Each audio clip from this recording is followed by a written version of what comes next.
What's up everybody, welcome to this tutorial on how to clean data. These are a couple of methods that I personally use in my data science job to clean data. So what we're going to need is we are going to need a pair of gloves and some soap, and we're going to scrub all the data clean, and it's going to be great, and it's going to be squeaky clean, and it's going to look awesome, and yeah. Anyways, so there's a couple of methods that we can use to actually clean data, and a lot of the dirty data, I mean, if we're living in a perfect world, data is just going to be clean, it's going to be structured. But what you're going to find, one, on the job market, and two, in the real world, is that most of the data you're going to be encountering is very unstructured and messy. So being able to learn how to clean data is probably the most overlooked skill by people when they're learning how to code and learning data science, machine learning, whatever. So clean data is going to, one, help you be much more organized and going to give you better structured data sets. It's going to be a lot easier for you when you're creating databases and models. And the famous saying as well, bad data in, you're going to get bad results out. It's kind of like if you eat bad food, if it goes in your body, it's going to make your body feel sick. It's the same thing with models and machine learning and algorithms. If you throw bad data in there, well, you're going to get really poopy results. That was a dumb joke. I'm sorry. Anyways, what we're going to be doing is we're going to head over to Kaggle. They have, or I don't even know how you say it. Is it Kaggle? Anyways, head over to Kaggle, and they have this data science job market in the US. It's a pretty simple data set. There's 6,709 rows, I believe, somewhere around there. But what we're going to do is we are going to look at this data and kind of see, okay, what's wrong with this data? How can we clean it? And what can we do to better understand this data and get it ready for any sort of database entry or any sort of algorithm that we're going to be creating. So let's head over to our Jupyter notebook. And oops, a little too far zoomed in. And the first thing we're going to do is we are just going to import our data. So we'll say import pandas is PD, and then we'll just call our data frame df, and we'll say df equals pd.read_csv, and it is in, I think,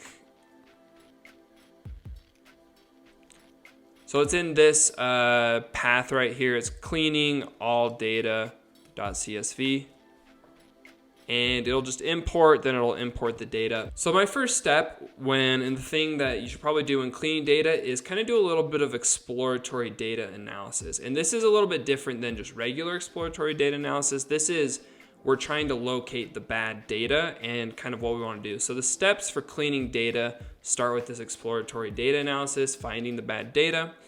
And then I'm going to show you how you can, one, control for missing values and kind of get rid of missing values and kind of how you deal with that. And then as well, dealing with outliers. This is really helpful for numerical data. So number three, we'll look at repetitive data and kind of duplicate data. So how we can control for when we're actually getting duplicate data in our data sets. And then number four, we'll look at inconsistent data. So inconsistent data kind of has to do with, for example, a name. Sometimes names are capitalized, sometimes they include their middle name, sometimes they don't include their last name or something, sometimes they use initials. So what we're going to do is I'm going to go through and walk you through this data set and kind of show you how you can, one, start with exploratory data analysis and then have a clean data set at the end. So let's jump into it. So the first thing we're going to do is we're going to import Seaborn. This is Seaborn as SNS. So this is a visualization package in Python that we can use to create just a simple bar chart if we want to do that. So we'll start actually by saying df.describe.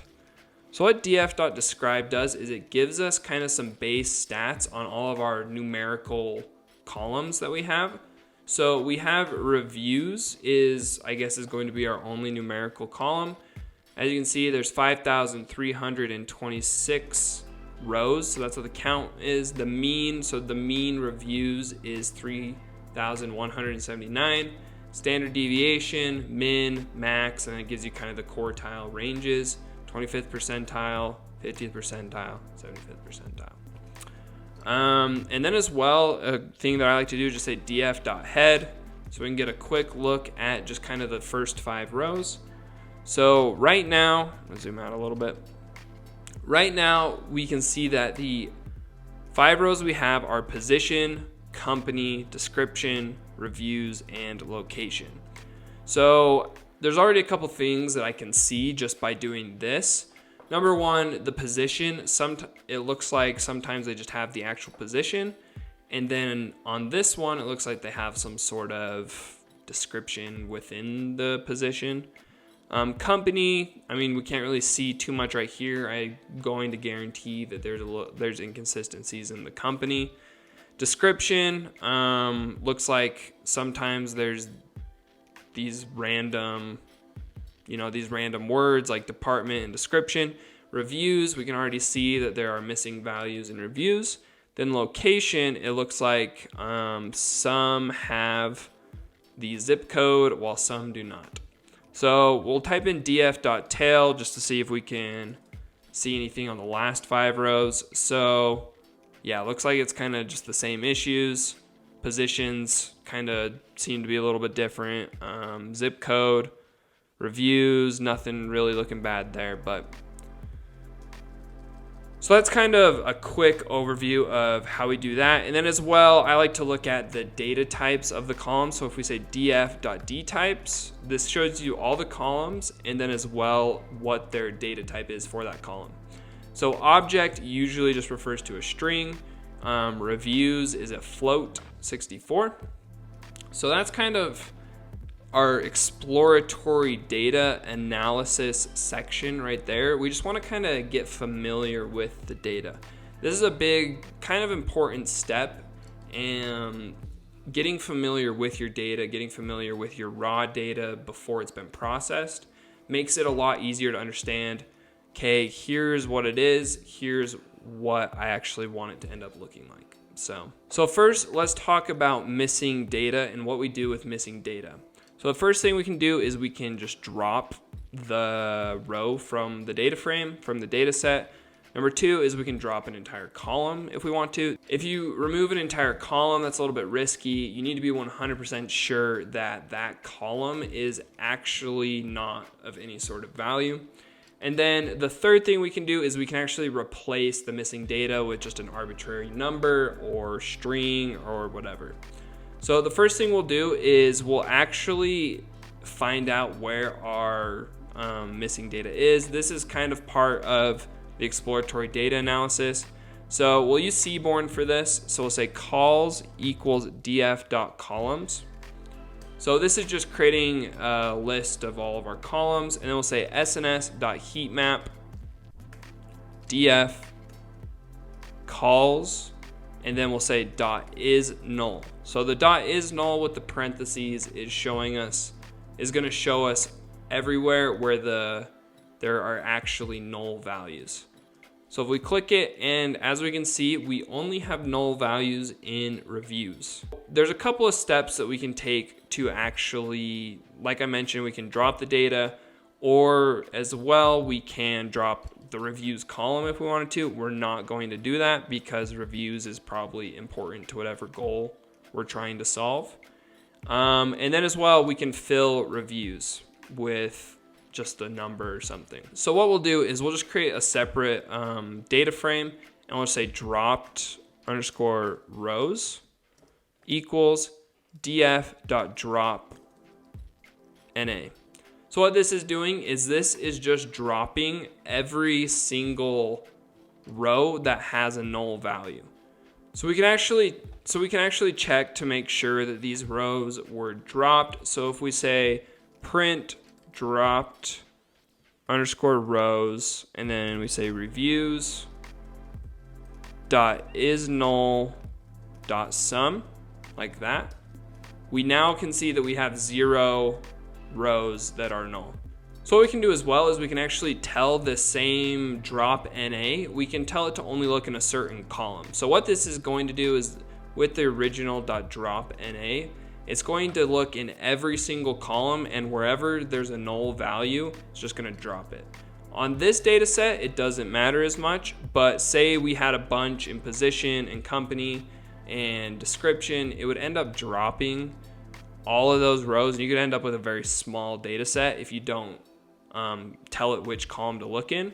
So if we say dropped rows and we say df.dropNA, and we can say subset in here, we can say subset equals and then a list, and then we'll just say reviews, and then if you wanted to, you could add location as well or something, or you could add all the just whatever column names you want, and then you run that, and as well it's going to give you the same result. But this is how you would tell it, okay, we only want to look in the reviews and location columns. All right, so the next thing we can do is we can actually just drop the entire reviews column if we wanted to. So we'll say df_dropped equals df.drop, and then you pass in a list and you just say reviews. And then you need to tell it which axis to look on. So like if you want to look in the rows or the column names, so you just say axis equals 1. That tells it to look in the column names. So now if we look at df_dropped.columns, as you can see, we only have the 4 columns. Reviews is no longer there. And then another really common practice, and kind of what we should do in this situation, is we can fill the null values with just an arbitrary number or string or letter or something. So what we're actually going to do is, because since they are reviews and they are, if they're NaN, that means they have 0. So what we're going to do is we're just going to fill all null values with the number 0. So we can do this just by saying df.reviews. So you say df and then dot reviews is the column name equals df.reviews.fill_na with parentheses. And then on the inside of the parentheses, you just put what you want to fill it with. So we want to fill it with 0. We run that. And then if you just run df.reviews.head, as you can see, those NAs that we had before are now 0s. So these NAs right here were turned into these 0s. So the next thing that we actually want to look at is looking at taking care of outliers. So outliers usually only pertain to numerical values and numerical columns. So what we want to do is we actually want to use Seaborn to plot a box plot for that reviews column. So we'll just say SNS.boxplot, and we'll say x equals df.reviews. So if we run that, we can see, wow, okay, we have this outlier clear out here, which is probably going to affect our data a lot. And if we have this, it could skew results, it could do a lot to the data. So what we're gonna do is we're just gonna pick a number. There's a couple of different things that you can do here. Is you can just pick a number. You can say, okay, we're gonna move everything above 40,000, 60,000.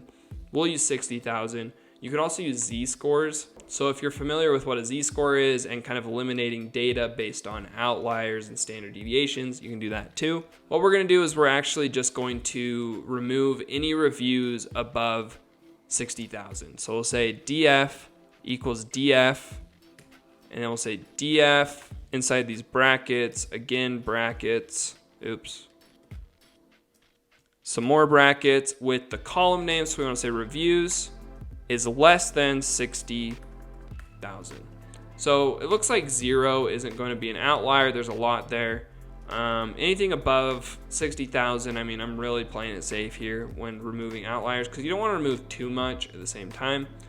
So this is just kind of a quick and easy way to kind of like, if you just want to look at a certain number of reviews, you can do that.